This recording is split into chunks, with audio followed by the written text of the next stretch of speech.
So, welcome to my kitchen. We're going to start off with the Bourbon pears. What you need is 2 Bartlett pears. You want them to be like really firm, but also kind of ripe. They should be fragrant. You don't want any. So as I was saying, no mushy parts. So make sure they're nice and firm. That's important. So what I'm going to do is peel these and then cut them lengthwise.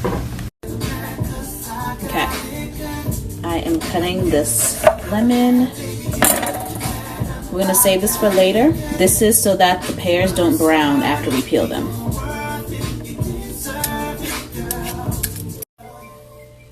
So everything's peeled. I already rubbed the lemon on this pear. Just want to rub the lemon on this other pear just so that it doesn't brown. I'm going to use a spoon to scoop out the middle. If you have a melon baller, you can use that as well, but I do not have one. And then again with the lemon. So a few things. You gotta cut the booty off. You don't want to have that little nub there, but I do like to keep the stem on because I think that it looks decorative and cute when you display it after. So that's a tablespoon of butter and 2 really packed tablespoons of dark brown sugar. I'm also adding 2 tablespoons of this beautiful maple syrup. I got this from Trader Joe's. I didn't see the last time I was there, so I'm hoping this is not like a limited edition thing, but this shit right here, oh my god, that smells so good. I have this on low heat. I don't want any of this to burn. I just want everything to melt and meld together.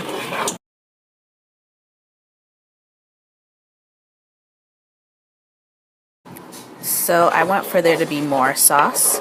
So I just added another tablespoon of butter and a little bit more maple syrup. So you want to use an oven-safe pan and something that's big enough for you to put the pears in one layer. So I'm using a cast iron skillet, and now I'm just making sure that they are coated with all this delicious juice.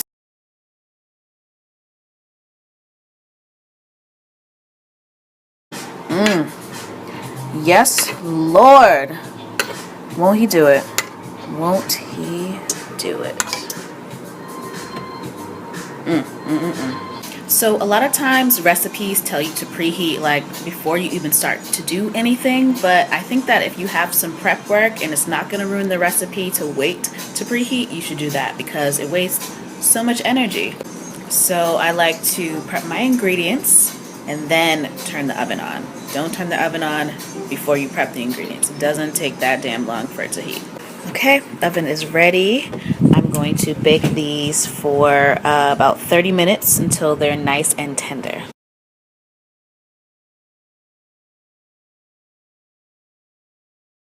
Okay, beautiful. This is on low to medium heat. You don't want it to boil, but you just want everything to melt until you have no more lumps. Timer just went off, so I'm just going to poke this. Perfect. Okay, those are looking beautiful. I'm just going to let those chill out while I get this hot chocolate going. So now I'm adding unsweetened cocoa powder, and I'm going to stir that up and get that all incorporated.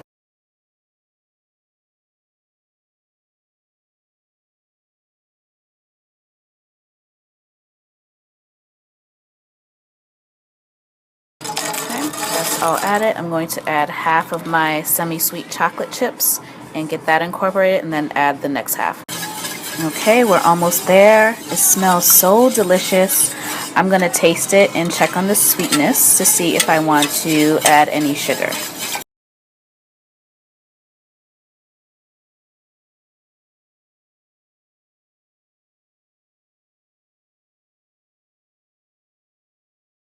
That tastes amazing, but I'm gonna go ahead and add some more chocolate because why not? Go off. So I actually didn't add any more sweetness. I'm using semi-sweet dark chocolate If you want it to be sweeter, go ahead and add sugar at this point to make sure that it gets dissolved. If not, then you're also make sure that the quality of the chocolate is really good. This is not something that you want to go and get like Hershey's chocolate for. Splurge a little bit and get some good quality chocolate. Adding just a hit of vanilla extract. And now for the bourbon.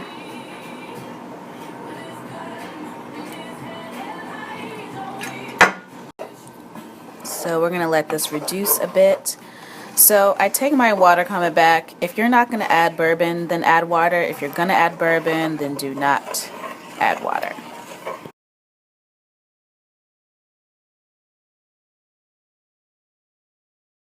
So at this point, you want to taste the sauce. I tasted it. It wasn't sweet enough for me, so I added a little bit more maple syrup. And I also added a little splash. You can also add more brown sugar, but you will need more liquid, so you can add a splash of water or a splash more bourbon too.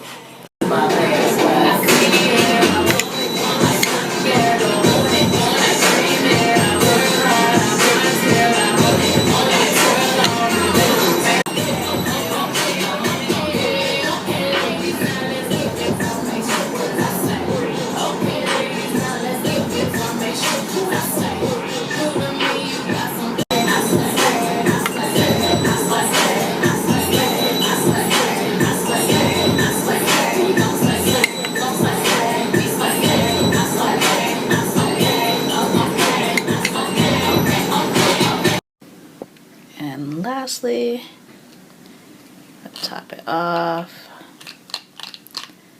the scoop of vanilla bean ice cream.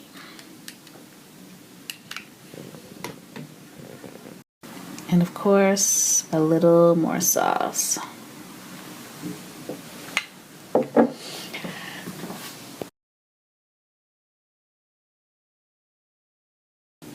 Okay, I'm going to dig into this. Need a bite of the pear and some ice cream.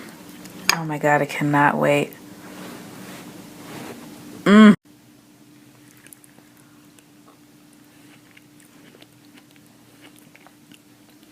my god. It's perfect.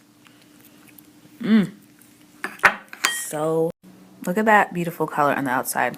So the inside is not mushy. It still has a tiny bit of crunch, so it's still firm. So you definitely want to make sure that you don't overcook these. But this is so good. I had to sit down so I could really eat this.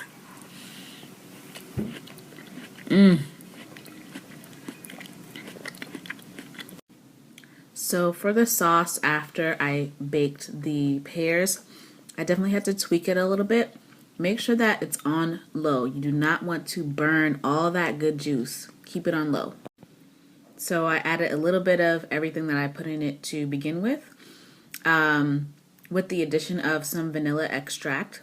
So I add a little bit of vanilla extract, a little bit more maple syrup, a little bit more bourbon, and so this pear recipe is very versatile. You can use it in your breakfast and put it on top of oatmeal or chia pudding or even yogurt, and it would be equally as delicious. Of course, you don't have to use the bourbon, especially for breakfast, but if you want to, you know, do you. I don't know your life. Do what you do, boo. I did not forget about the hot chocolate. I'm just gonna have to like finish this first and then get back to that. So while I was over there getting my life, this beauty was over here simmering and coming together. This is super rich, so it's definitely for you chocolate lovers. So both of these you can make ahead of time, but this hot chocolate you can throw everything into a crock pot and just have it simmer on low until you're ready to drink it.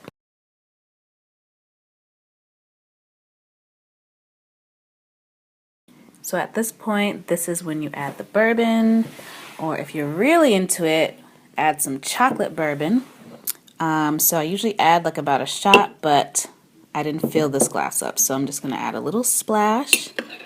And then you can't have hot chocolate without marshmallows.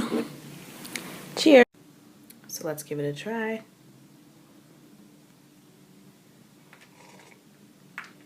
Mmm. Oh my God. It's so good, so rich, real strong, like I like. And yes, that's me as Mr. T. I killed it though. I pity the food that doesn't have their most epic Halloween costume on a mug.